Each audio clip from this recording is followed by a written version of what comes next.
was able to tune in and watch. But if you were not, you're in good luck because you'll be able to hear from Vivek directly himself. So with that, I present the next President of the United States, Vivek Ramaswamy.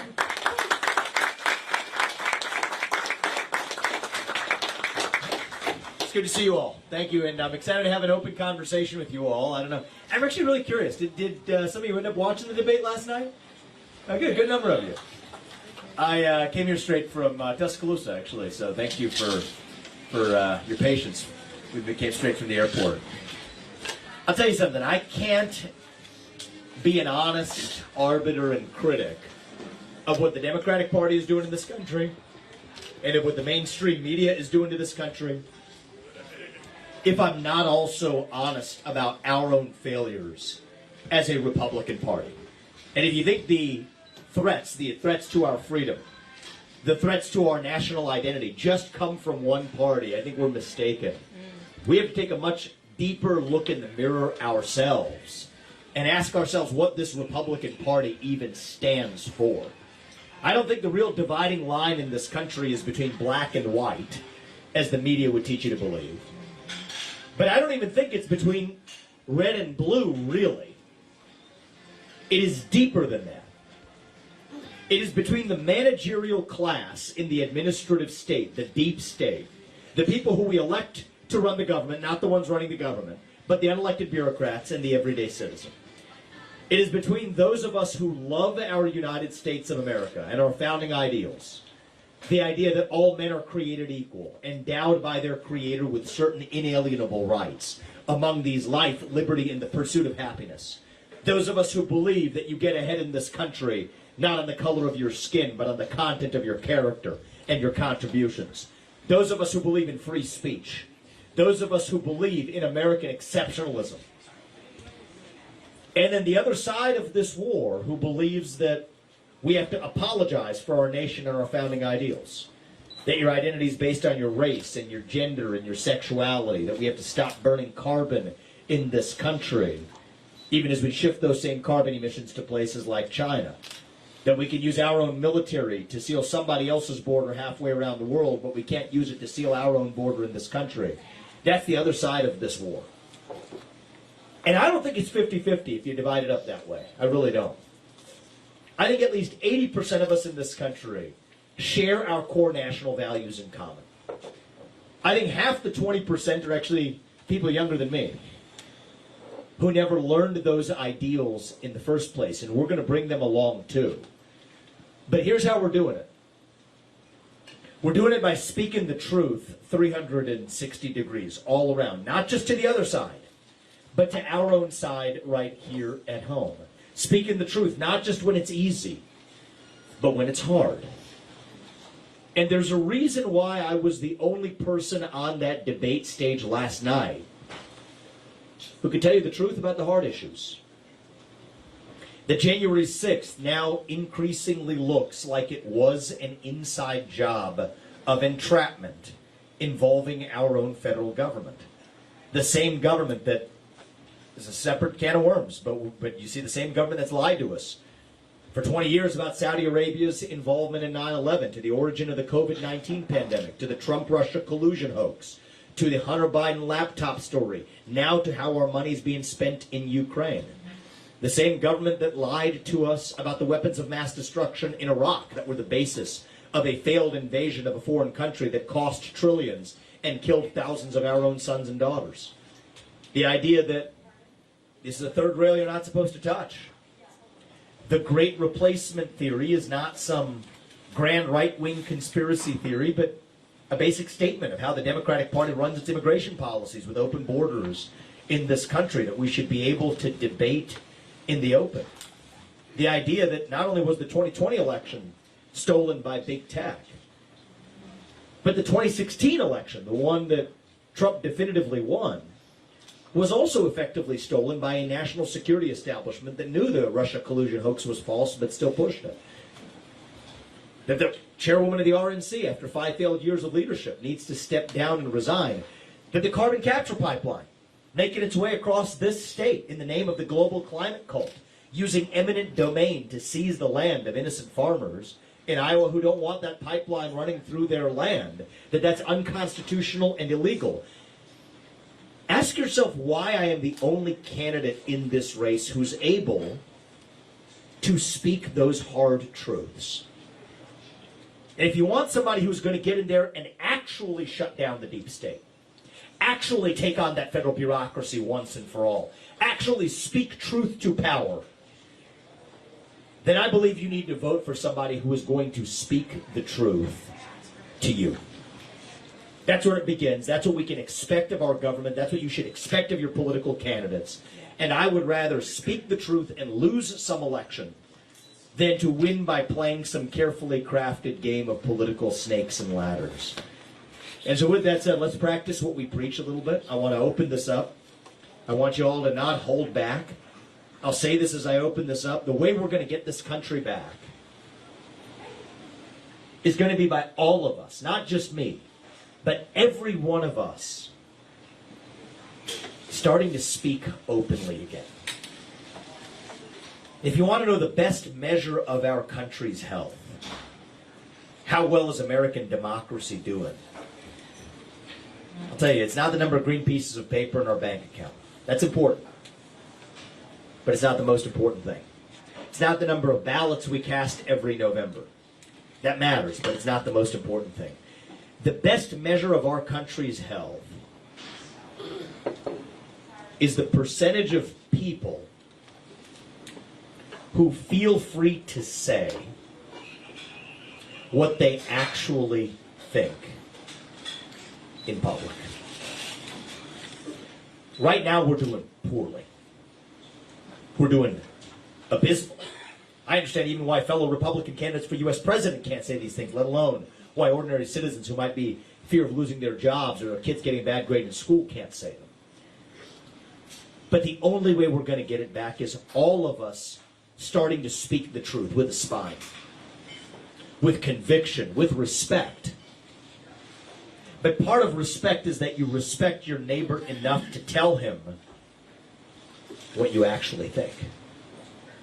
The things I'm saying in this campaign, they're controversial not because they are false, but because they're true. Speak that truth today. God is real.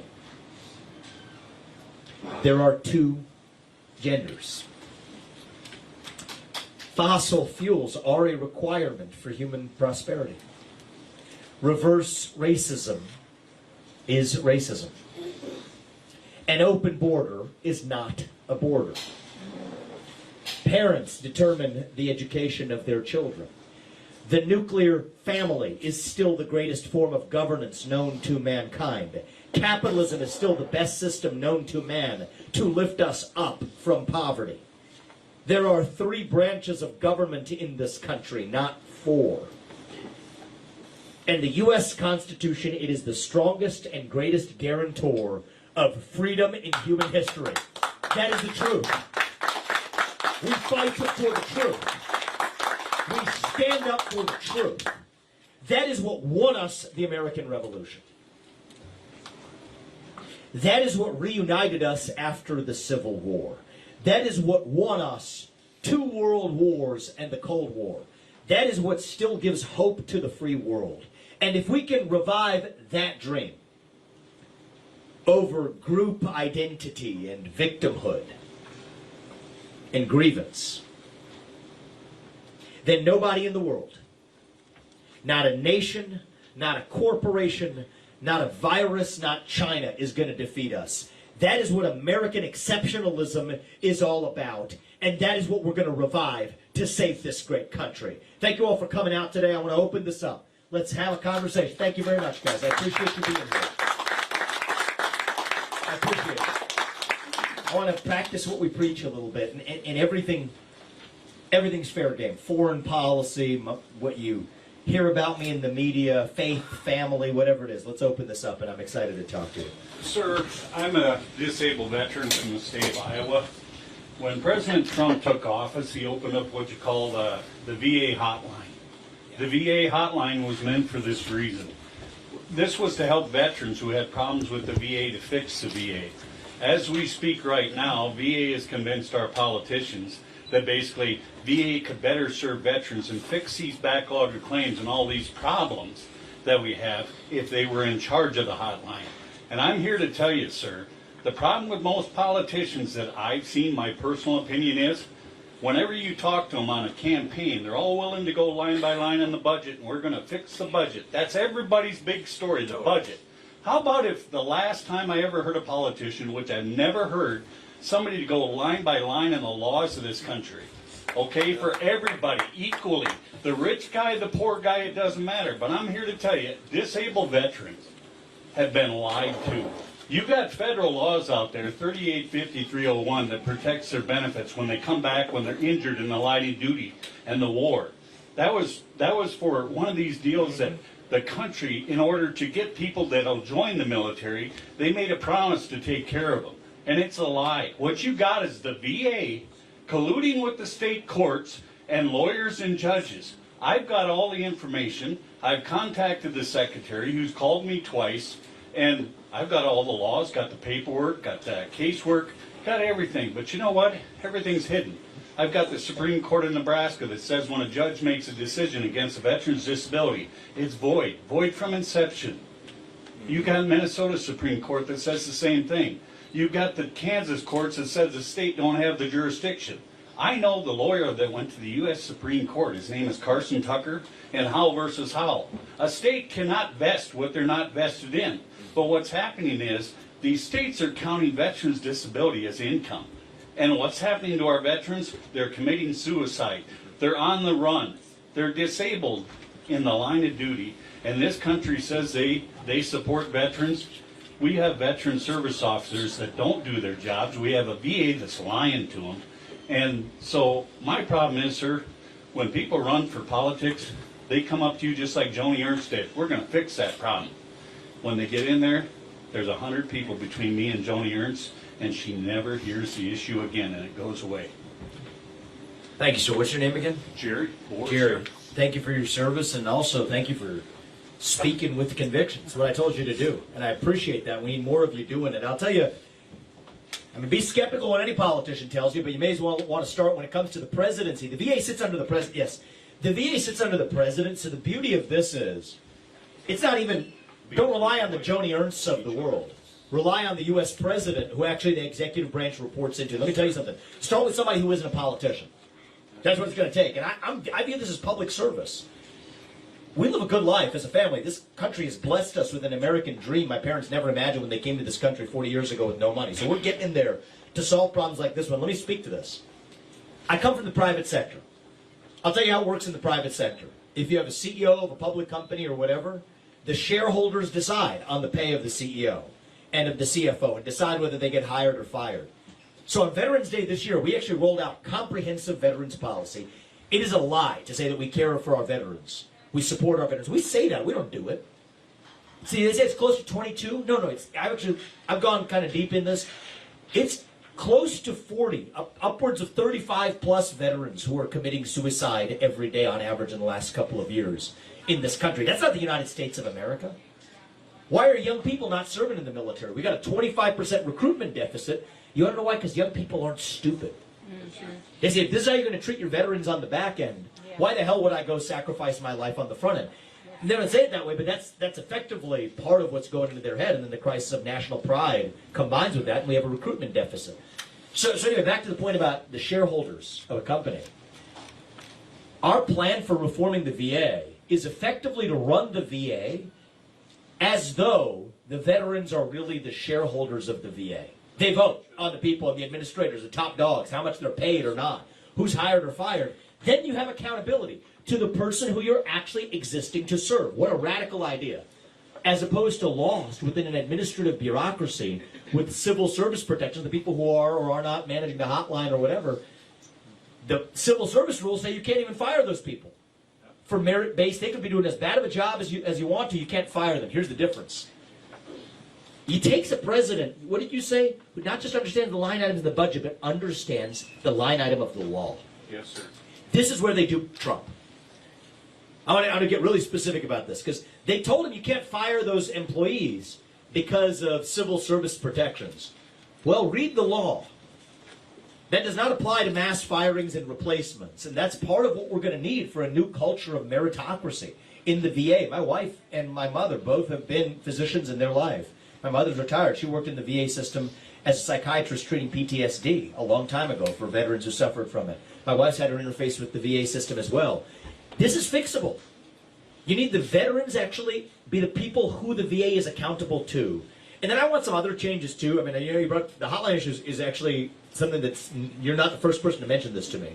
And I'm glad you mentioned, you want to follow up on that?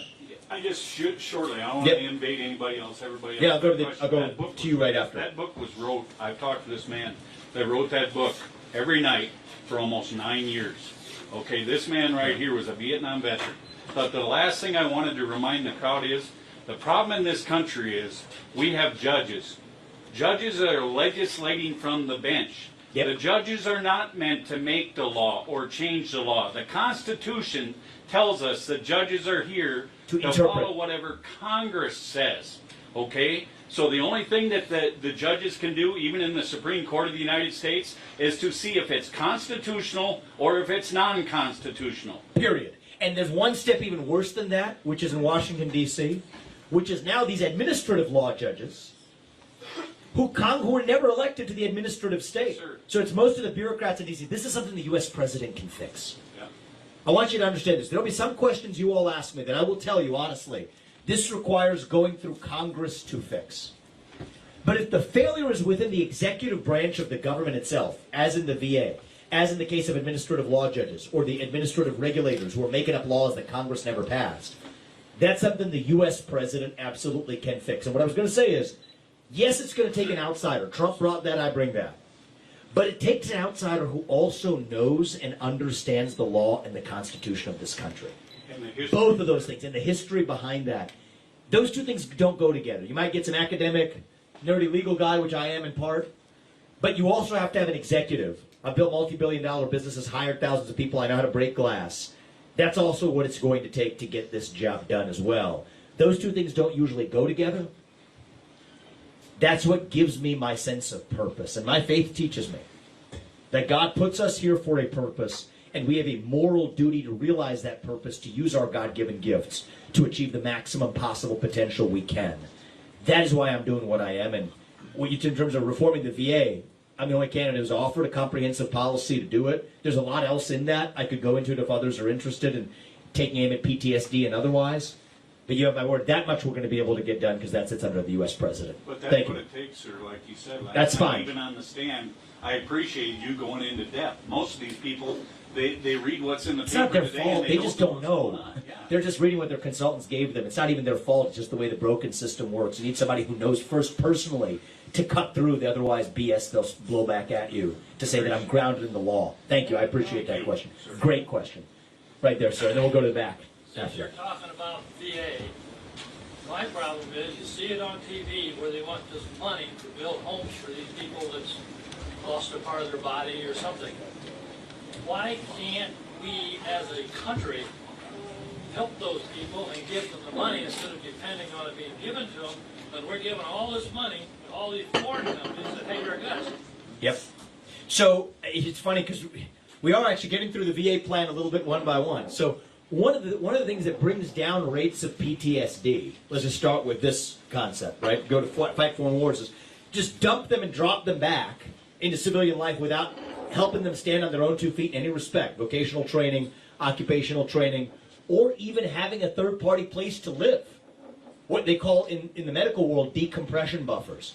With that in hand, you have an 80% reduction in the incidence of PTSD, post-traumatic stress disorder, in veterans as well. This shouldn't be partisan. There's not a Democrat point or a Republican point. Basics of taking care of our veterans. Now you look at how many of our veterans are homeless. You know, the journey to suicide often runs through homelessness first. So we have a country who, the people who have put their lives on the line to serve this country and protect our own rights, constitutional rights that we enjoy, that when they come back from that service are running a path that starts from PTSD through homelessness, through fentanyl to suicide. That's what the journey looks like for so many. And so it's what I call a peace dividend in this country. We're spending en route to spend over $200 billion in Ukraine right now. For a tiny fraction of that, you'd have every veteran who has served this country, including in the last generation of wars that we shouldn't have sent them to in many cases, from Iraq to an extended stay in Afghanistan, that at least we could say, you served this country, we're going to take care of you at home, rather than funding some Ukrainian kleptocrat, mid-level bureaucrat who can buy a bigger house, which is where that money's going today. So that's the answer to that question. And I think that if you want to know what America Last looks like, let's just expand this more. Cut benefits for Americans here at home, from veterans to Social Security benefits, to fund foreign wars abroad.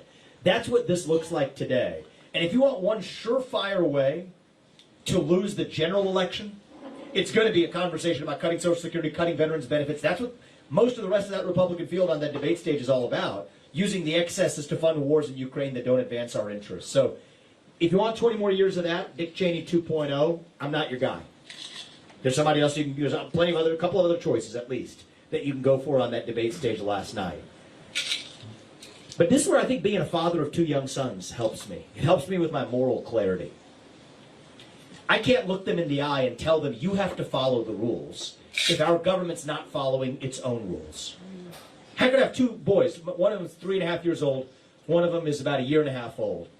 I couldn't in good conscience look them in the eye and teach them they have to follow the rules when our own government that I'm responsible for leading isn't following its own rules. Well, I'll say the same thing about my moral duties. As a father, my moral duty is to my family, period, and I won't be shaken in that. As your next president, my sole moral duty is to the American citizens here in our own homeland, not any other country. And that's moral clarity as well, and it includes our veterans, it includes seniors, and it includes every American in this country, and that's how I'm going to lead accordingly. Thank you, my man. I appreciate it. We'll go to the younger man behind you. I want to circle back to China and the border issue we're having. I'm not Yes. sure how many people are actually aware of one of the issues with China is they've been collecting DNA sequences since 2012 that I know of from genetic birth defect testing. And there is known articles out that are discussing that China is creating a genetic targeted virus. One of the issues right now, as we know, is the white lung disease going on in China right now that is being mostly covered up and not talked about in mainstream media. I'd like to know what your thoughts are and what you would do to make sure that this information is actually distributed out to the citizens of America, because it is, you have to go third-party news, you have to go independent news. So here's what I'll say. You scoundrel of a conspiracy theorist, how dare you share that here today? Yeah. COVID-19. You were probably one of those people that thought that COVID started in a lab in Wuhan, China. What a crazy idea.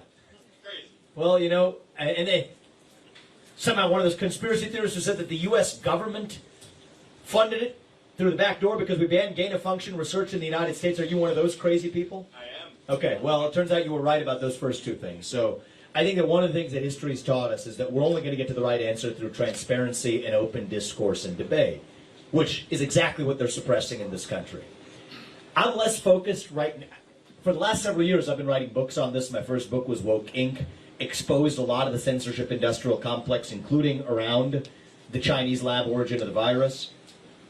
I'm at a phase now where I'm less focused on just exposing it and more focused on actually fixing and addressing the actual risks we face. So a couple of things I would say. First, on fixing the censorship issue, and then deeply, let's talk about the China issue. On the censorship issue, here's how censorship takes place today. The government is using tech companies to censor speech through the back door that government couldn't censor through the front door. How do they do it? Why do the companies listen? I'll tell you why. On one hand, they tell them that we're going to come after you and regulate you. We'll break you up. We'll strip you of special protections that you receive in the law, unless you censor certain speech that the government disapproves of. And then on the other hand, there's a special provision in the law, Section 230C2 and others, that give these companies special immunity from being able to be sued under the state laws. You have many state laws in this country. I don't know if Iowa's one of them or not, but from California to Florida, many of them are. States that say you can't discriminate based on political speech on the internet. You have a federal law that says, oh, no. If it's a tech company that's doing it, then somehow that is immune and it preempts you from being sued in state court. So the federal government's giving these companies carrots and sticks to be able to censor what the government couldn't censor directly. That ends on my watch. If it is state action in disguise, the Constitution still applies. That's the way I look at it. That's the way our Supreme Court looks at it as well. That's the way our Department of Justice under my watch will look at it as well. Those are rampant First Amendment violations. Just because it's a private company doing it, if they're doing it at behest of the government, it's still a government action and it's bound by the Constitution. Now, how do we deal with China specifically? That requires a leader with a spine to have a very different conversation with Xi Jinping than the one that Joe Biden just had, with a bunch of Chinese flags lining up the streets on their way to San Francisco. Here's what my conversation looks like. We're done and we're cutting the cord, unless certain conditions are met. You will not buy land in this country. You will not donate to universities in this country. You will not turn our companies into lobbying pawns. We will hold you accountable using every financial lever that we have, up to and including the national debt that you hold, for unleashing hell on the world with the first COVID-19 pandemic. Because if you don't do that, you can expect far worse in the future. We're going to kick you out of the WTO until you're playing by the same set of rules. No IP theft, data theft. That's part of what you're talking about there. So we're done. We're cutting the cord unless you meet these demands. So Xi Jinping's going to be a tough position, because China's in a tougher spot than we are if we have the open eyes and spine to actually see it. We depend on them for our electronics and our pharmaceuticals. And by the way, the same country that unleashed hell on the world with the COVID pandemic, I want you guys to think about this with me. The same country that's lacing illegal fentanyl into our illegal pharmaceutical supply chain across Mexico is the same country providing 95% of the pharmaceuticals in your medicine cabinet at home. So we're scared of them, but if we actually have a spine to say that, no, we're declaring independence, we're onshoring that to the United States, we'll work with South Korea and Japan and India and others, then Xi Jinping knows we're serious. He's going to have to fold, or else we're ready to cut the cord and China's going to be in a tougher spot than we are. But that takes a president with a spine who's actually willing to take that move. Think on the timescales of history rather than the timescales of tomorrow. And the reason it doesn't happen, back to special interests in this country. This is a corrupt game. The other politicians in both parties, this is the ugly truth, but both parties, every one of them, almost every one of them, is a puppet for the donor establishment. You think about even other Republican candidates on that debate stage last night, supported by the likes of Larry Fink, the king of the woke industrial complex at BlackRock, which is effectively China's circus monkey. The likes of Reid Hoffman, the founder of LinkedIn. And LinkedIn, by the way, censored me earlier in this campaign. We went toe-to-toe and proved their falsehoods. Founder of LinkedIn, George Soros Jr. for the Democratic Party, we now realize is one of the largest donors to the likes of Nikki Haley for this campaign. It is a bipartisan cabal. But we have to fix the corruption to be able to do the right thing. And the thing that's stopping us in this country isn't China, actually. It's the corruption in our own political system. In my case, I'll tell you this, for better or worse, you can debate it in our family, but for better or worse, my biggest donor is me. Okay. We're stopping at nothing in this campaign because I don't want to be somebody else's circus monkey. But that's what it's going to take. Somebody from the outside with fresh legs from the next generation who cannot be bought and paid for. And it's sad that that's how this works. We'll fix the system such that eventually it doesn't have to be somebody who's founded multi-billion-dollar companies that has to take to fix the system, but we are where we are right now.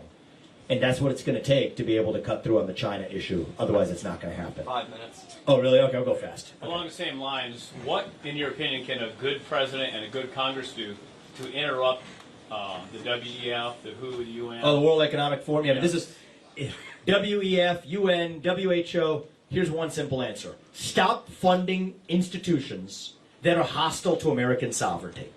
I mean, the U.S. is still the biggest funder of these institutions. Let's start with that. And then I wrote, just in the ease, I mean, I could go on a day on this. I've written 2 books about this. My first one is Woke Inc. My second one is Capitalist Punishment. But I want you to understand, the second one lays this out. They're using your money, government-managed pension fund money, to hand it over to BlackRock, deeply tied with the World Economic Forum, to vote for policies in corporate America's boardrooms that almost all of us disagree with and that don't advance our financial interests.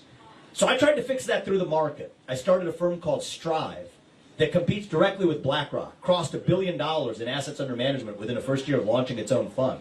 So I'm not one of these guys that turns to the government to solve all problems. I'm proud of that being a success. I laid that out in some of my book as well. But it got to go to the head of the snake, which is the deep state in the U.S. government itself, which is propping up these transnational institutions. Shut down the deep state, shut down the funding. If that means the UN can't exist, I'm okay with that.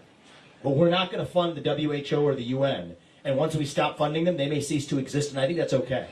Because I'm not running to be the president of some globalist institution. I'm running to be the president of this nation, the nation of which I am a citizen, the United States of America, and that's what we need out of the next president. Thank you very much. I'll go quick for the last couple. Can you get rid of all the three-letter agencies? Can you do it? I can get rid of many of them. I can get rid of all of them, but some of them we need Congress for. But there are many that I can get rid of without asking Congress for permission or forgiveness because the U.S. president already has the authority. FBI, ATF, CDC, Nuclear Regulatory Commission, U.S. Department of Education, all of these, Food and Nutrition Services, the broken capture, I mean, there's a bunch of small ones. All of those I can get rid of and will get rid of. I think Congress will work better when it has absolutely. less bureaucracy. Like, it can do its job, maybe. Absolutely. And then for the rest of them, we're going to lay off 75% of the headcount.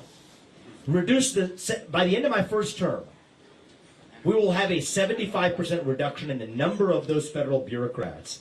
Then Congress gets going back to doing its actual job. Right now, Congress, it's backwards, the other way around. We're taught to believe that we have Congress that makes the laws and a bureaucracy that implements it. It's the other way around. It's really the bureaucracy today that makes the laws and Congress that pretends to implement it.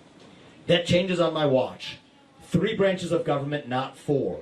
And I've offered, I think, the most detailed plans of exactly how we will shut down that deep state. FBI, 35,000 employees. 20,000 of them are in back office functions at the J. Edgar Hoover building. That's where the corruption comes from. They're going to go home and find honest work. 15,000 of them are agents, cops, effectively on the front lines. We move them to the U.S. Marshals or to the Financial Crimes Enforcement Network or to the DEA where they'll have more specialization. That's just one example, but we've offered detailed plans for every one of those agencies. Not a thing is going to break. It's going to be 75% smaller. That's how we restore the integrity of our republic. And if you want a president who's finally going to face down the deep state, it's going to take someone from the outside, somebody who's going to speak truth to power. How do you know it's going to be who's going to speak the truth to you? That's what I was doing on the debate stage last night. And that's what we're going to do when we get in there in January 2025. Thank you. I appreciate it. We'll go quickly here. We'll take these. I'll hear from you 3 together, and then we'll wrap. Okay, I'm going to go to I'm Kevin here, attorney in town. The 3rd branch government, the U.S. Supreme Court. Can you tell us if what you would look for in a justice, because it's an appointment for a lifetime, and would you come out with a list of your potential candidates? So, thank you for the question. I promise I didn't plant it. I'm the only candidate in this race that has released our list. Oh, I did. Both for the U.S. Supreme Court and for the appellate courts. And the litmus test we used is actually what this man just asked about. People who reject the overreach of the administrative state. That was my top filter for choices both for the Supreme Court and the federal appellate courts. People who will uphold West Virginia versus EPA. Who agree with me in the actual original Constitution of the United States, not the made-up version that we're operating against today. And so we should do a better job because I get this question a lot. Hunter, if you can remind our team to put this more prominently on our own website. But I'm the only candidate who's released that list. And you deserve to know what you're getting with me. And by the end of January, we're aiming to have also a list of what our cabinet appointments would look like, as well as other key positions like who runs the Office of Management and Budget and otherwise. Okay. Transparency is the name of the game in this campaign. Follow-up. Yep. Do you believe in 9 justices and not 23? 9. Hard 9, and we're not expanding it. And 9 actual justices who understand the Constitution, not some of the fake justices. I wouldn't say fake, but some of the people who have poor understandings of the Constitution that we've put into those seats more recently. All right, it's a tough question. It's allowed. We went into Afghanistan after 9/11. Yes. And if you're old enough to remember 9/11, we all wanted to be there. We were after blood for what they did. We went there for 20 years. And in those 20 years, I had 2 daughters. I have 4 daughters. 2 were born before it, 2 were born after it. In Afghanistan for 20 years, those girls were born into freedom. And when I watched us leave, what do we owe? I mean, sorry it didn't work out. We'll see you later. Now you're dead. I mean, this is a travesty of our foreign policies. That should have been a targeted in and out operation. Get the job done, take out Al-Qaeda, but then, and take out bin Laden and everything else. In and out operation. But it became this project that then actually has extended tentacle in Iraq because there's corrupt politicians who spent trillions, made billions, killed millions in the process, And now we have that blood on our hands. 20 years later, the Taliban is still in charge. So I wish I could tell you I could change that past. I can't. But we will learn from those mistakes to make sure we never make them again on my watch. And yet, we're now on track to make some of those same mistakes in Ukraine all over again. Right? Ukraine, let's say it's leveled much of the country. What do you think the reconstruction effort looks like? It's going to be some post-Zelensky warlord, is what I think is a reasonable chance this looks like if this continues on Lockheed and Boeing to go with it. Right? Brought to you by some of the favorite sponsored candidates in this presidential race. That's why I'm in this. I was part of the generation that grew up into the government lying to us about these premises and getting us into what has left us. $7 trillion of our national debt came from just those two wars. So what do we owe them? I think people who have served this country, I've been clear about this. I'm dead set against the asylum policies that are broadly applied at the southern border, which I've visited. But if people on the ground, let's say those who have actually served this country, as U.S. proxies or otherwise, yes, for them, that's what asylum status should be used for people who have served the United States. And people have tried to twist those words, and otherwise I won't let them. I'm very specific about what that means, but in that situation, that's what includes America First, is the people who stand for America. We stand for them. Thank you very much. Maybe we'll take those last two. Yeah. Go ahead. Well, I was just Oh, you guys are together? Okay. You got roughly 1 month to the Iowa caucus. Yes. How do you close the gap? I'll tell you that. And if that was similar to your question? No, but that's okay. Okay. So I'll use this to close, and I think this is valuable. Let me just ask you all a question. How many of you in this room have been to an Iowa caucus before? It's less than half of you. We're seeing that when we travel across this state.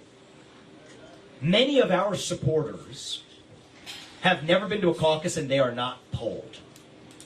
I think we're going to deliver a major surprise on January 15th. And the media has done us a great favor by setting the expectations where they are. We're going to shatter those expectations. That's what will propel this campaign forward. That's the hard answer to that question, is that expectations are exactly where we want them. We're going to have young people from college campuses that we're visiting to people who might have thought of themselves as pro-American conservatives, but not traditional caucus-going Republicans. And then those who are caucus-going Republicans to come out and say, I'm going to understand that it's going to take an outsider to get this job done. That combination is going to allow us to shatter those expectations. And that's going to propel us forward to win the presidency. But I'll tell you this. Our long-run strategy is this: stay tethered to the truth.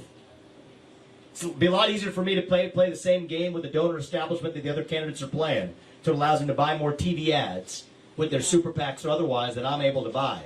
We're doing this bottom up. They talk about the full Grassley in Iowa. You visit all 99 counties, and rarely candidates occasionally do it. We're doing the full Grassley times 2 by the first week of January. All right, so events like this, I mean, we're at a couple hundred of these in this last couple months. I'm betting on this. I'm betting on you all to be able to tell the difference on a day like today. There's no social media algorithms in the air between us. There's no TV screens between us. I think you in Iowa have been trained to tell the difference between somebody who's going to give you some poll-tested platitudes and somebody who's sharing their actual convictions. I said this last night on the debate stage. Thomas Jefferson was 33 years old when he wrote the Declaration of Independence. He's my favorite president, the one I look up to the most. There's a reason why these revolutions, these revivals, are led by the next generation. And I think it is going to take somebody with fresh legs, somebody from the next generation, somebody whose best days in life are still yet ahead. I hope they are. To see a country whose best days are still ahead of itself. I don't think we have to be that nation in decline. I don't think we have to be ancient Rome. I think as a nation right now, we're really just a little young, actually. Going through our own version of, call it adolescence.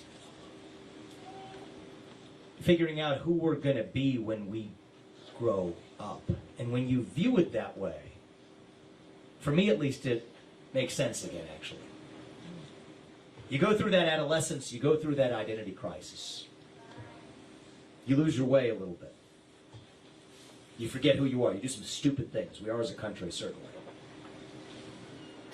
But we are stronger for it when we get to our adulthood on the other side. So I don't think we have to be that nation in decline. I think we can still be a nation in our ascent. And I'm not going to be the guy who comes in here and tells you it's morning in America, because it is not. But I believe it can be. I'm not going to tell you that the American dream is alive and well. It's not. It's alive and it's on life support. But it can be. And I think it's going to take a leader who both understands what time it is in America. We're in the middle of a war in this country for the soul of our nation. But we don't have to concede defeat yet. I think our best days can still be ahead of us. I think it's going to take somebody who's an outsider but also understands the law. Somebody who stands for America First principles without apology but can also reach the next generation of Americans. And so it's my bet, as we travel the state more than any other candidate has, probably has in modern history, doing the election this way, I think we're going to be successful in potentially winning the Iowa caucus, certainly shattering the expectations that have been set for us. My heart says I think we can win this Iowa caucus. That's not my decision, that's yours. So I'm going to ask you what my friend Hunter told you to do at the start. 15 minutes of your time on January 15th to save this country. Take 15 minutes a week between now and then to tell people what we talked about here, some of what you might have seen on the debate stage last night.